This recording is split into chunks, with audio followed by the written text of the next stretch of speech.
नमस्कार, जय हिंद, जय भारत दोस्तों। स्वागत है आप सबका एक बार फिर से आपके अपने चैनल स्काई स्पीक्स पर।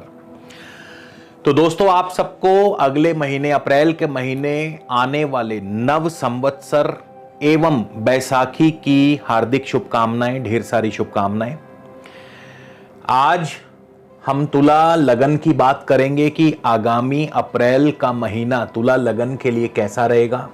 आपकी सेहत, स्वास्थ्य, आपका कारोबार, नौकरी, आपकी आर्थिक स्थिति और कौन सा विशेष योग बनने जा रहा है उस पर चर्चा करेंगे। साथ ही आपको अगले महीने कौन सा उपाय जो है वो ज़रूरी है आपके लिए करना चाहिए जिससे कि आपके जीवन में खुशहाली आए। इसके अलावा दोस्तों, यदि आप मुझसे किसी भी प्रकार का निजी ज्योतिषीय परामर्श लेना चाहते हैं, स्क्रीन पर मेरा व्हाट्सएप नंबर दिया है। आपसे निवेदन है, आप कृपया इस नंबर पर व्हाट्सएप के माध्यम से मुझे कंसल्टेशन या फिर परामर्श टाइप करके, लिख करके मैसेज कर दीजिए। इसके उत्तर में आपको आगे की पूरी प्रक्रिया व जानकारी भेज दी जाएगी। उसके पश्चात आप चाहें तो अपना अपॉइंटमेंट बुक करवा सकते हैं, शुल्क लागू रहेंगे। इसके अलावा दोस्तों, हमारी वेबसाइट है www.skyspeaks.in। आप हमारी वेबसाइट के द्वारा भी अपना अपॉइंटमेंट बुक करवा सकते हैं।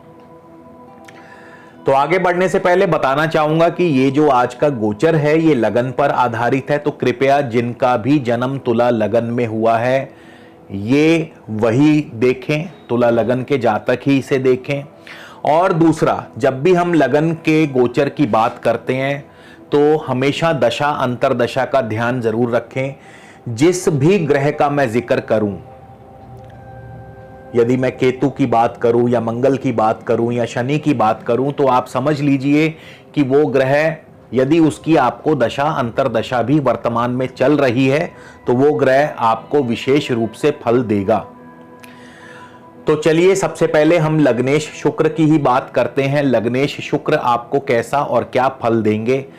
लगन से सेहत और स्वास्थ्य को देखा जाता है। लग्नेश की स्थिति से हमें मालूम पड़ता है कि आपका आने वाला समय सेहत और स्वास्थ्य के संदर्भ में कैसा रहेगा, कैसी रहेगी आपकी कोशिशें, आपको कितनी तरक्की मिलेगी, ये सारी चीजें लगन से देखी जाती हैं।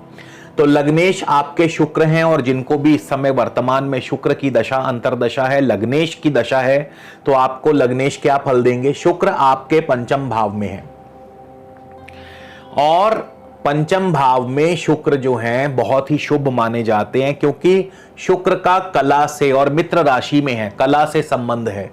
लग्नेश का पंचम भाव में जाना, मित्र राशि में जाना, कला, साहित्य, आर्ट्स, कल्चर, एक्टिंग, सिनेमा, इन क्षेत्रों में आपको निश्चित तौर पर लाभ और सफलता दिलवा सकता है। लेकिन शुक्र 1 अप्रैल को धनिष्ठा मंगल के नक्षत्र में है। अब तुला लगन के लिए मंगल जो है प्रबल मार्केश है। एक तो स्वयं क्रूर ग्रह, अग्नि ग्रह और ऊपर से मार्केश, और शुक्र जो कि मंगल के नक्षत्र में है, मंगल भी इस समय चौथे भाव में होंगे। तो मार्केश के नक्षत्र में है, चौथे भाव में है, तो सेहत का, स्वास्थ्य का ध्यान तो रखना ही होगा। खास करके वाहन संभल कर चलाइएगा। वाहन से चोट, दुर्घटना आदि के संयोग बन सकते हैं। लेकिन आर्थिक स्थिति की बात करें तो आर्थिक स्थिति से, आर्थिक दृष्टिकोण से बढ़िया रहेगा। आपका अर्थ स्थिति आपकी बेहतर होगी, आर्थिक स्थिति आपकी बेहतर होगी, कारोबारी स्थिति बेहतर होगी, जमीन जायदाद संबंधी कार्यों से आपको लाभ मिल सकता है। इसके अलावा शुक्र 6 अप्रैल को चले जाएंगे शतभिषा राहु के नक्षत्र में। राहु भी अष्टम भाव में है और राहु शुक्र की ही राशि में है। तो यहाँ पे शुक्र जब राहु के नक्षत्र में जाएंगे और क्योंकि राहु अष्टम भाव में होंगे तो आपके मार्ग में बाधाएं पैदा करेंगे। स्वास्थ्य हानि, धन हानि, रोग, चोट, दुर्घटना, सर्जरी, ऑपरेशन, बाधाएं पैदा करेंगे। तो शुक्र का राहु के नक्षत्र में जाना शुभ नहीं है। हालांकि राहु शुक्र की ही राशि में है, लेकिन फिर भी यहां पे आपके जीवन में कोई ना कोई कठिन परिस्थितियां पैदा होंगी। 18 अप्रैल को शुक्र चले जाएंगे पूर्वा भाद्रपद गुरु के नक्षत्र में, और शुक्र और गुरु परस्पर शत्रु भी हैं। शुक्र का गुरु के नक्षत्र में जाना अपनी मेहनत से, क्योंकि गुरु आपके तृतीयेश और षष्ठेश हैं, और उस समय तक गुरु छठे भाव में जा चुके होंगे। तृतीयेश और षष्ठेश गुरु छठे भाव में होंगे, शुक्र गुरु के नक्षत्र में होंगे। तो पराक्रम से, मेहनत से कार्यों में सफलता, नौकरी नहीं है तो नौकरी मिल जाएगी, नौकरी में तरक्की, प्रमोशन। लेकिन छठा भाव रोग का भी है, तो रोग का ध्यान रखना होगा, स्वास्थ्य का ध्यान रखना होगा। प्रतियोगी परीक्षाओं में सफलता। छठा भाव ऋण का है, ऋण की सुविधा आपको प्राप्त हो सकती है। तो इस प्रकार से शुक्र की दशा अंतरदशा आपको अप्रैल माह में फल देगी। अब हम बात करेंगे आपके बिजनेस की, कारोबार की। कारोबार के लिए हमेशा दशम भाव को देखा जाता है। दशम भाव के स्वामी है चंद्रमा, और चंद्रमा यदि आपकी अपनी जन्म पत्रिका में शुभ हैं, शुभ स्थानों में हैं, अपनी उच्च राशि में हैं, या फिर चंद्रमा यदि अपनी मित्र राशियों में है, चंद्रमा यदि नवांश में भी शुभ हैं, D10 में शुभ हैं, दशमांश कुंडली में चंद्रमा यदि शुभ हैं, तो निश्चित तौर पर चंद्रमा आपको अपनी दशा अंतरदशा में बिना किसी किंतु परंतु के शुभ फल देंगे। मान पद प्रतिष्ठा की वृद्धि, नौकरी कारोबार में तरक्की, सामाजिक राजनीतिक क्षेत्रों में आपको सफलता हासिल होगी। लेकिन यदि कहीं चंद्रमा कमजोर हैं तो फिर ऐसे में आपको बिल्कुल विपरीत फल प्राप्त होंगे। हाँ, 13 अप्रैल के बाद से गुरु की छठे भाव से दृष्टि रहने से क्या होगा कि आपके कारोबार में गुरु की कृपा से आपको धन का आवागमन आपका चलता रहेगा। पैसे का आना जाना, आई चलाई जो है व्यापार में, वो आपकी चलती रहेगी अगर कहीं चंद्रमा कमजोर है। और शनि की भी दृष्टि है चौथे भाव से, तो शनि थोड़ी सी दिक्कतें, क्योंकि चंद्रमा और शनि परस्पर शत्रु हैं। तो शनि जो है, शनि की दृष्टि जो है कुछ लोगों के लिए, कुछ जातकों को जो है शनि की दृष्टि के कारण से कार्यों में विलंब भी पैदा होगा। नौकरी की बात करें कि नौकरी के लिए आपको कैसा रहेगा अप्रैल का महीना, तो नौकरी के लिए हमेशा छठे भाव को देखा जाता है, षष्ठेश को देखा जाता है। हालांकि सूर्य और बुध रहेंगे यहाँ छठे भाव में, और बुध यहाँ नीच के हैं, सूर्य यहाँ अपनी मित्र राशि में है, और षष्ठेश बृहस्पति जो हैं वो अपने से पंचम स्थान में है। और बृहस्पति अभी 28 अप्रैल तक बृहस्पति जो हैं पूर्वा भाद्रपद अपने स्व नक्षत्र में होंगे। बृहस्पति तृतीयेश हैं, षष्ठेश हैं, तो जाहिर है पराक्रम से, अपनी कोशिशों से कार्यों में सफलता दिलवाते हैं। जैसा कि मैंने बताया, बृहस्पति नौकरी दिलवा सकते हैं, नौकरी में तरक्की, प्रमोशन, ये सारी चीज़ें हो सकती हैं। हालांकि बृहस्पति अपने से 12वें हैं, लेकिन बृहस्पति अपने स्व नक्षत्र में है, तो अपने नक्षत्र में हमेशा ही ग्रह जो है शुभ फल प्रदान करता है। भाई बंधुओं का सुख सहयोग बना रहेगा, छोटी मोटी यात्राओं के योग होंगे। यदि आप किसी इंटरव्यू में हिस्सा लेने वाले हैं तो इंटरव्यू में आपको सफलता मिलेगी।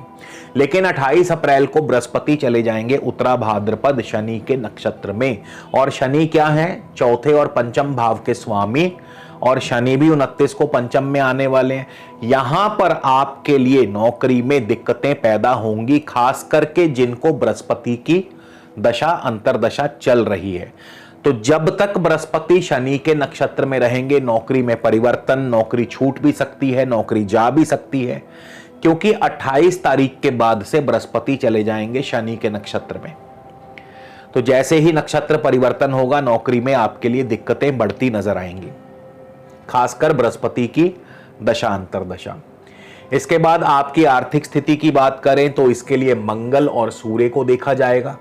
मंगल हालांकि मार्केश है, इसमें कोई दो राय नहीं है। केतु भी आपके मारक स्थान में बैठे हैं, द्वितीय भाव में बैठे हैं। तो पहले हम मंगल की बात करेंगे, फिर केतु की बात करेंगे, फिर लाभेश सूर्य की बात करेंगे। तो मंगल जो है, मंगल आपके चौथे भाव में है, जमीन जायदाद के भाव में है। मंगल भूमि कारक भी हैं, जमीन जायदाद से सफलता दिलवा सकते हैं। धनेश का चौथे भाव में जाना, उच्च राशि में होना, 7 अप्रैल तक अभी यहीं रहेंगे। फिर मंगल जो हैं अपने ही धनिष्ठा नक्षत्र में है, स्व नक्षत्र में है। धनेश और सप्तमेश का अपने नक्षत्र में होना, निसंदेह अपने नक्षत्र में हर ग्रह प्रबल हो जाता है, लेकिन भूलना नहीं चाहिए कि मंगल मार्केश भी हैं। तो जिनको भी मंगल की दशा अंतरदशा चल रही है, आर्थिक रूप से आपको बहुत बढ़िया रहेंगे, आर्थिक मजबूती प्रदान करेंगे, कारोबार आपका बढ़िया चलेगा, कुटुंब में परिवार में आपका जो मेल मिलाप है, आपस में तालमेल अच्छा रहेगा, दाम्पत्य जीवन बढ़िया रहेगा। लेकिन यहाँ पे मंगल मार्केश हैं और मार्केश का अपने नक्षत्र में होना मार्केश और भी प्रबल हो जाता है। तो मंगल की दशा अंतरदशा चोट दुर्घटना का संकेत देती है, वाहन संभल कर चलाइएगा।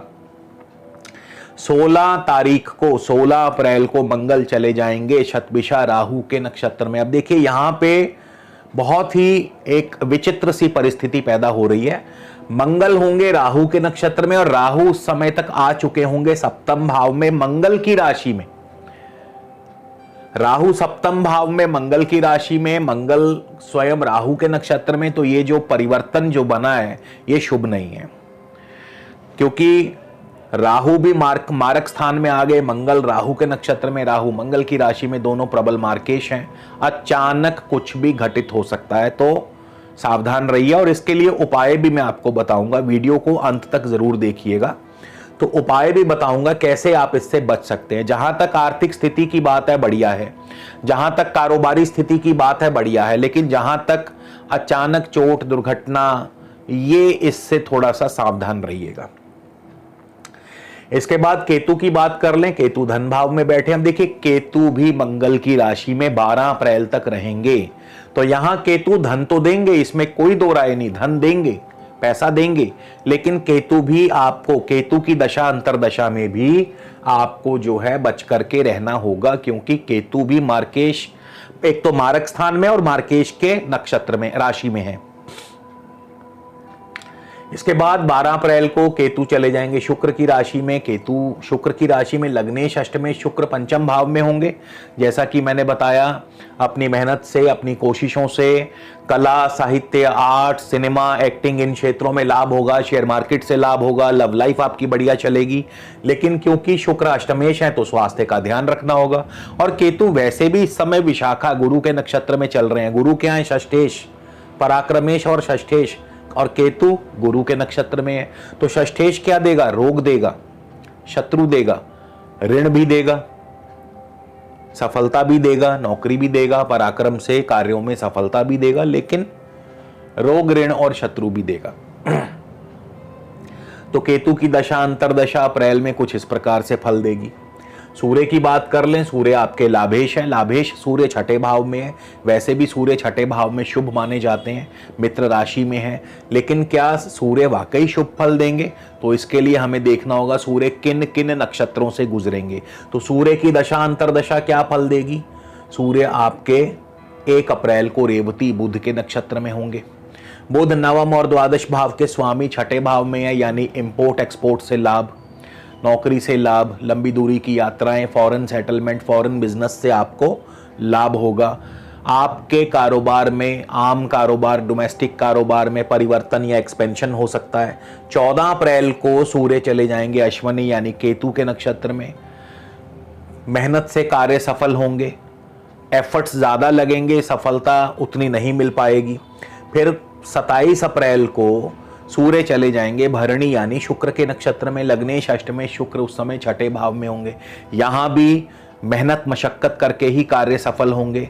हालांकि शुक्र छठे भाव में होंगे, लेकिन लगन और अष्टम के भी स्वामी हैं, बाधाएं भी देते हैं, एफर्ट्स भी लगाने पड़ेंगे, मेहनत भी करनी पड़ेगी, कोशिशें भी करनी पड़ेंगी, प्रयास के बाद कार्य सफल होंगे। तो सूर्य की दशा अंतरदशा मिश्रित सा फल प्रदान करेगी। गुरु की 13 अप्रैल के बाद से धन भाव पर दृष्टि रहेगी, तो आर्थिक स्थिति भी मजबूत करेंगे गुरु धीरे धीरे। इसके बाद एजुकेशन की बात कर ली जाए। चतुर्थेश और पंचमेश आपके शनि है, तो शनि की दशा अंतरदशा आपको क्या और कैसा फल प्रदान करेगी? शनि अपने से 12वें में है, लेकिन अपनी स्वराशि में है। शनि धनिष्ठा मंगल के नक्षत्र में है। मंगल द्वितीयेश और सप्तमेश हैं, तो प्रारंभिक शिक्षा के लिए शुभ हैं। यानी पढ़ाई में, प्रारंभिक शिक्षा में आपका प्रदर्शन जो है अच्छा रहेगा, लेकिन हाँ, हाई लेवल की शिक्षा में, जो ग्रेजुएट से अबव लेवल की जो शिक्षा है, पोस्ट ग्रेजुएट मास्टर्स लेवल की जो शिक्षा है, उसमें उतना बढ़िया प्रदर्शन नहीं हो पाएगा। उसमें जो है आपको आपके लिए परिस्थितियां थोड़ी सी कठिन नजर आती हैं। इसके अलावा शनि की दशा अंतरदशा जो है आर्थिक रूप से मजबूती प्रदान करती है, लेकिन शनि की दशा अंतरदशा भी, क्योंकि शनि भी मार्केश के नक्षत्र में है, मंगल के नक्षत्र में है, तो चोट दुर्घटना से आपको शनि की दशा में भी बचाव रखना होगा। इसके बाद पारिवारिक जीवन की बात करें, पारिवारिक फैमिली लाइफ की बात करें, संतान की बात करें। पहले संतान की बात कर लेते हैं। तो पंचमेश शनि है, शनि अपने से चौथे भाव में है, पूरा महीना रहेंगे। संतान पक्ष की तरफ से थोड़ी बहुत चिंता परेशानी जरूर दर्शाते हैं, लेकिन ज्यादा गंभीर नहीं। मंगल के नक्षत्र में, मंगल द्वितीयेश हैं, सप्तमेश हैं, तो कहीं ना कहीं जो है आपको संतान के प्रति चिंता। शेयर मार्केट से आपको लाभ हो सकता है। लव लाइफ ठीक ठाक रहेगी। दाम्पत्य जीवन की बात करें तो 12 अप्रैल से पहले स्थितियां ठीक रहेंगी, लेकिन 12 अप्रैल के बाद क्या होगा कि एक तो राहु सप्तम भाव में आ जाएंगे, दूसरा यहां सप्तम भाव में सूर्य 14 अप्रैल को आ जाएंगे, तो ग्रहण योग बनेगा, तीसरा काल सर्प योग बनेगा। तो यहां पे 12 अप्रैल 14 अप्रैल के बाद से जो है ग्रहण योग और काल सर्प दोष की वजह से, और राहु का सप्तम भाव में आना, और क्योंकि अब राहु यहां 18 महीने रहेंगे सप्तम भाव में, तो क्या करेंगे, आपके दाम्पत्य जीवन के लिए राहु की स्थिति शुभ नहीं है। दाम्पत्य में कड़वाहट पैदा करते हैं, आपस में अनबन हो सकती है, आपस में तालमेल की कमी, या ये भी कई बार देखने में आया कि जीवन साथी पार्टनर की सेहत बिगड़ जाती है। उस वजह से भी दाम्पत्य में कहीं ना कहीं असुखद फल प्राप्त होते हैं। तो इस महीने का उपाय कौन सा किया जाना चाहिए? तो देखिए, सबसे जरूरी उपाय तो यही है कि मंगल जो है मार्केश है, और बहुत सारे जैसे केतु मंगल की राशि में है, राहु मंगल की राशि में आने वाले हैं, शनि मंगल के नक्षत्र में चल रहे हैं, स्वयं लग्नेश शुक्र मंगल के नक्षत्र में होंगे प्रथम सप्ताह, और मंगल भी स्वयं अपने ही नक्षत्र में चल रहे हैं। तो मार्केश के नक्षत्र में अधिकतर ग्रह चल रहे हैं। तो ऐसे में क्या उपाय किया जाना चाहिए? मंगल का सबसे सरल उपाय है, नोट कर लीजिए, 10 छुहारे आपको लाल कपड़े में लपेटकर एक तो हनुमान मंदिर में चढ़ा दीजिए। हनुमान जी के आगे नतमस्तक होकर के 10 छुहारे लाल कपड़े में लपेटकर हनुमान जी के चरणों में रख दीजिए, और इसी प्रकार 10 छुहारे और लेने हैं और लाल कपड़े में लपेटकर अपने वाहन में रख लीजिए। तो ऐसा करने से हनुमान जी की कृपा आप पर बनी रहेगी, आपके अंग संग रहेंगे, आपकी रक्षा करेंगे। और इसी के साथ दोस्तों आपसे विदा लेता हूं। उम्मीद करता हूं वीडियो अच्छा लगा। वीडियो आपको कैसा लगा कमेंट सेक्शन में ज़रूर बताइएगा। अगली बार दोबारा फिर मुलाकात होगी जल्द से जल्द। तब तक के लिए नमस्कार। जय हिंद, जय भारत।